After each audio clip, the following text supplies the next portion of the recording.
Welcome to Great Northern Cascades Division. In N-scale, things might look a little bit darker around me. I've got all of the sheet plywood up on top of all the framework that we had done in the previous video. That's going to be for all of the lighting. So I've got all the way around the whole of the top lighting framework that we done, and down this center peninsula, kind of curved it around the end.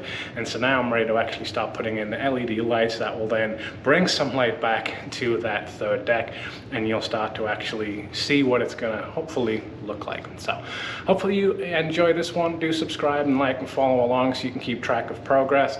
You know, now that I've got most of the big heavy horrible stuff done with cutting a bunch of wood and carrying around a bunch of wood, making pretty good progress now and actually starting to be able to get some track down and run some trends.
Alright, so this is the top lighting deck, pretty much finished on this south wall. This is the long 32-foot section.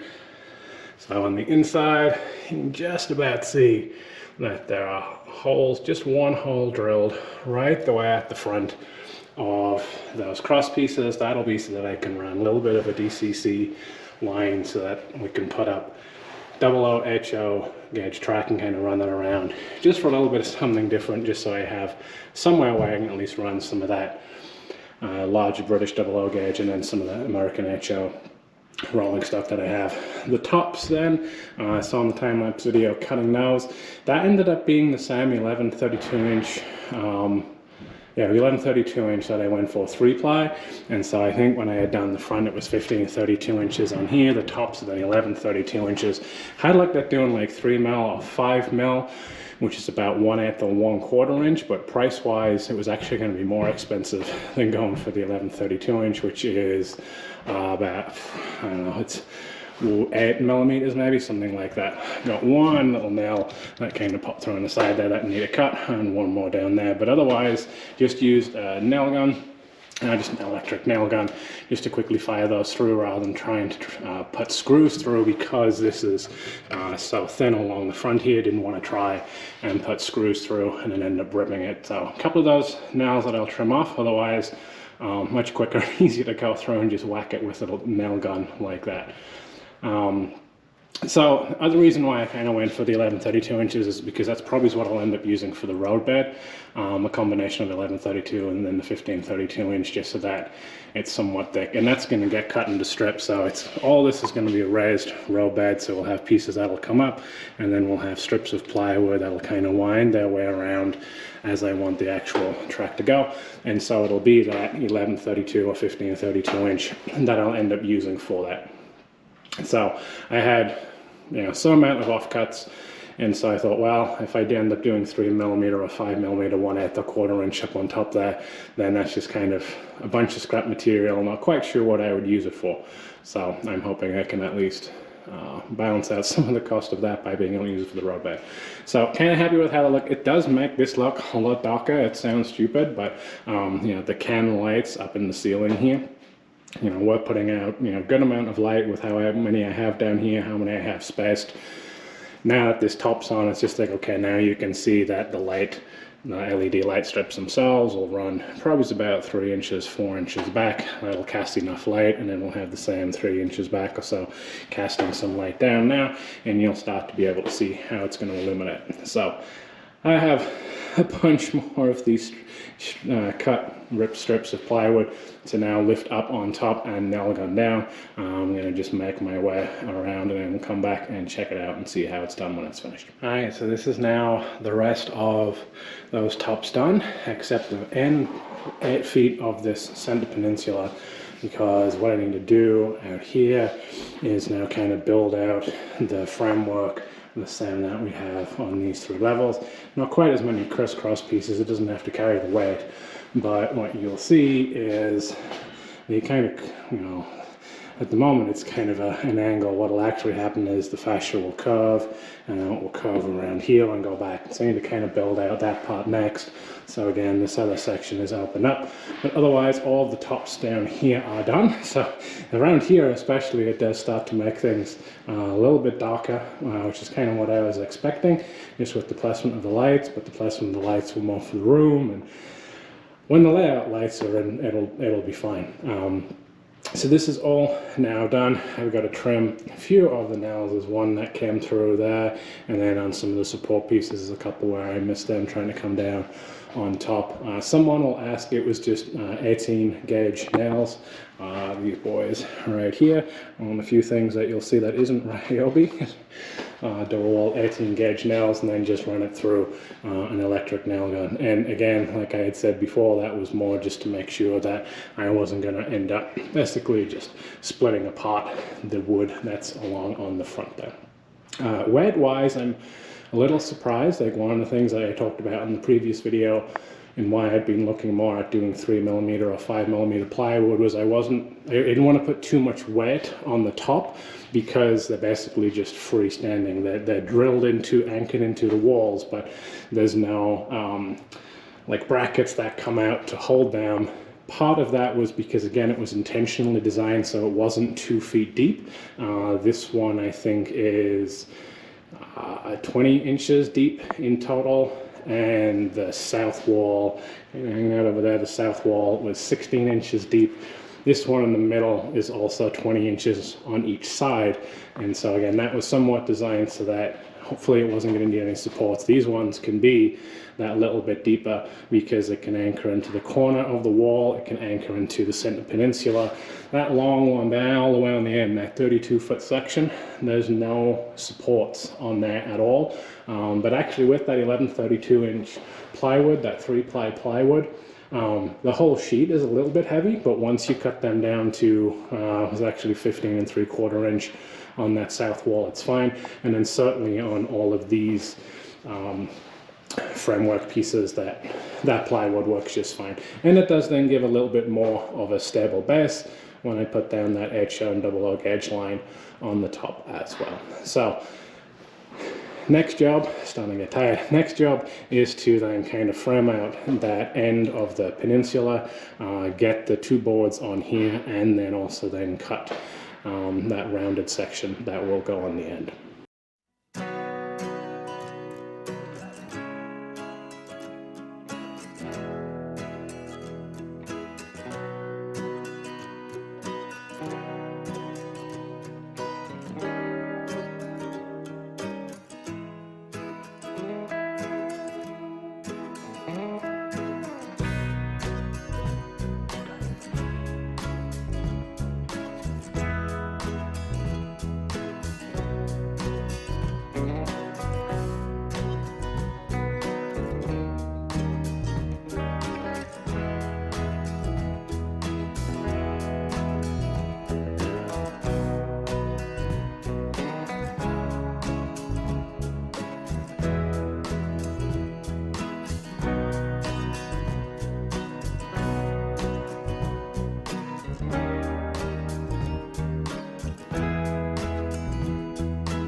is now with that curved section done, so I had somewhat of a time lapse as I broke a blade on the jigsaw and then ran out of screws and measure once, cut twice kind of thing. So it's, again, just very lightly framed out by comparison to where the actual track work is going to be, so it's just enough to kind of hold it shape and curve around, and so now you get an idea of what this kind of curved end peninsula is actually going to end up being like. So the fascia board, you know, will come along the outside of the plywood strips that we have, and we'll then come around and cover this up. So right now it's a little bit exposed, and we'll have the same thing here. It looks kind of very straight line-ish because the fascia board will then end up kind of curving all the way around, and so you'll have a fairly, hopefully, seamless transition. So that is now all of the lighting framework done. We've got the tops on everything. Everything is then nailed in place.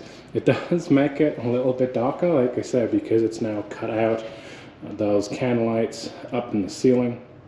So that just kind of motivates me now to actually go ahead and get the LED lights in.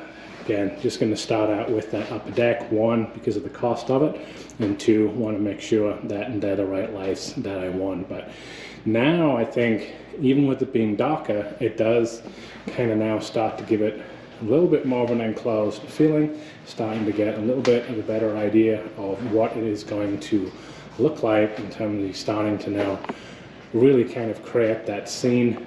I do have tempered hardboard to be able to put in here. The ends will curve away, and then on the end here that will also kind of curve around back in on itself. But what I might do is at least put up tempered hardboard for now, just to close out that area, so that it starts to really feel like there's some separation. I feel like, especially down in here, it's dark now until those lights are in place, but you can clearly now see what that scene's going to look like, as opposed to if we drop down, okay, the first deck, the second deck is still kind of open, you still kind of have those shadows coming through from all the framework, whereas up top now you've said, okay, this is almost like the theater view, the black bar kind of thing, and so now you've framed it out. So I might get tempered hardboard cut. I'll just rip it quickly on the table saw and get that put up. Only little snag is having to then do some smaller pieces up in the top there, because it's set right at 16 inches, which again was somewhat intentional, so that when I'm doing the skyboard, I should be able to get 3 skyboards out of a single sheet of 8x4 foot tempered hardboard. So I'm going to call this one good for now. I'm kind of happy with the curved section. It's starting to bring it a little bit more to life now. Again, all the way down, and you kind of see that scene as it's going to be set, ready for those lights coming in. So hopefully we'll be back in a couple of weeks or so, depending on if I actually pull the plug on getting those LED lights that I've been thinking about, and see what they look like once they're all installed. And thanks for watching. Let me know what you think of this one. Do like, subscribe, and follow along if you haven't already, because now it's really starting to take shape, and most of the big, heavy, horrible stuff is done now, and so hopefully it's some pretty good progress moving towards starting to actually lessen track and run some trends now. All right, take care. Bye.